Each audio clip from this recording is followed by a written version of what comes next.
বিসমিল্লাহির রহমানির রহিম। আজ আমি আপনাদের সামনে একটি ছোট্ট ও গুরুত্বপূর্ণ বিষয়ে আমার উপলব্ধি তুলে ধরব। বিষয়টি হচ্ছে বড়দের মতপার্থক্যে ছোটদের করণীয়, সে সম্পর্কে আমার উপলব্ধি। বর্তমান জামানার বিজ্ঞ আলেমদের মতপার্থক্য নিয়ে কথা বলা কিংবা এই গম্ভীর বিষয়ে আমাদের মতো ছোটদের করণীয় কি তা বাতলে দেওয়া আমার মতো এক অদমের জন্য স্পষ্ট অজ্ঞতা ও জুলুমের শামিল। বড়দের সেই আইলমি গভীরতার সামনে দাঁড়িয়ে দিক নির্দেশনামূলক কোনো কথা বলার দৃষ্টতা বা যোগ্যতা আমার নেই। আমি কেবল বর্তমানের এই সোশ্যাল মিডিয়ার যুগে বড়দের বিষয়গুলোকে নিজের ক্ষুদ্র বিবেক বুদ্ধিতে যেভাবে দেখছি, আমাদের সেই সাধারণ বোঝাপড়াটুকু আজ আমি আপনাদের সামনে বিনয়ের সাথে আরজ করছি। আজ ফেসবুকের কমেন্ট বক্সের দিকে তাকালে বুকটা কেঁপে ওঠে। সেখানে অনেক সময় মতভেদের চেয়ে বেশি চোখে পড়ে অজ্ঞতা, আবেগ, দলাদলি আর লাগামহীন মন্তব্যের এক অস্থির চিত্র।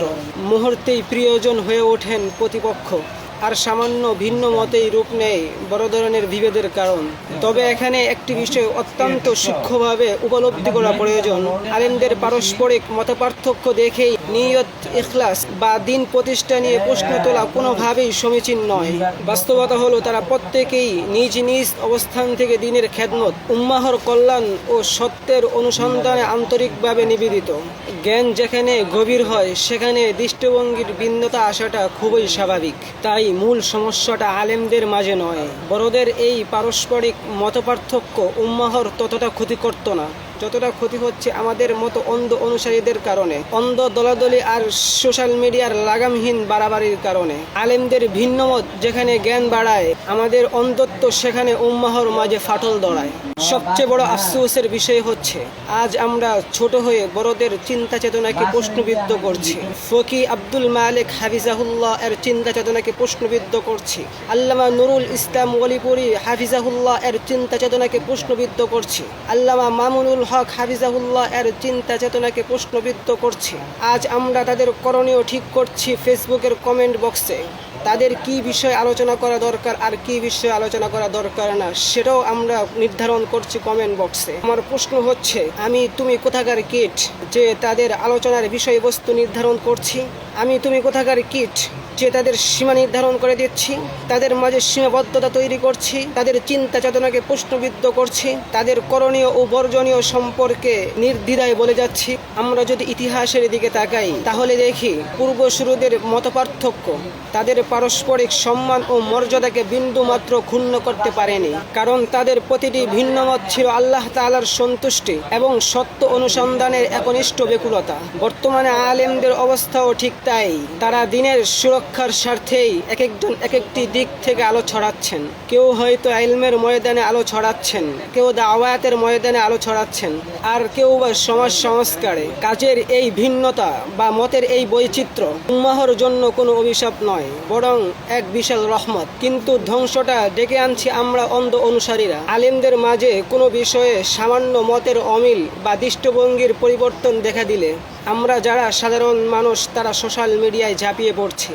স্ক্রিনের উপরে বসে আমরা প্রিয় আলেমের পক্ষ নিতে গিয়ে অন্য আলেমকে কাঠগড়ায় দাঁড় করাচ্ছি, ট্রল করছি, কাদা ছোড়াছুড়ি করছি এবং এক মুহূর্তেই একজন দ্বীনী ভাইয়ের আজীবনের সকল অবদানকে ধূলিসাৎ করে দিচ্ছি।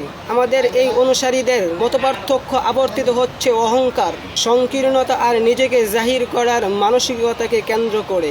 আমাদের আলেম সমাজ যেখানে ভিন্ন মতের মাঝেও ভালোবাসার সেতু গড়ে আছেন, আমরা অনুসারীরা আজ ফেসবুকের ওয়ালে বসে সামান্য মতের অমিল হলেই তৈরি করছি উম্মাহর মাঝে ভাঙ্গনের একটি বিশাল দেওয়াল। আজ আমাদের অবস্থা হয়ে গিয়েছে বাংলা ওই প্রবাদ বাক্যের ন্যায়, বট গাছের বিচার করতে চারা গাছের এগিয়ে আসা।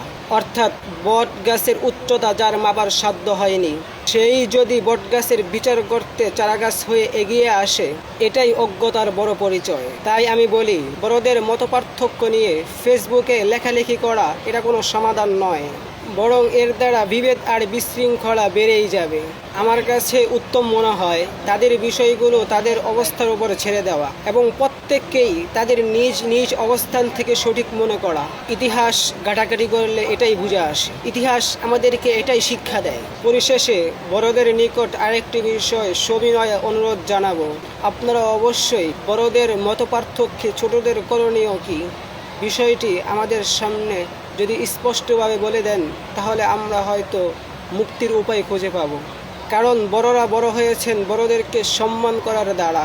কোনো ব্যক্তি ছোটকালে বড়দের সমালোচনা করবে, বড়দেরকে নিয়ে গীবত করবে, বড়দেরকে নিয়ে কটুবাক্য উচ্চারণ করবে, আর সে বড় আলেম হবে, এটা কখনোই সম্ভব নয়, এটা অসম্ভব। যদিও বড় জোর হয়, কিন্তু তার পদস্খলন অবশ্যই ঘটবে।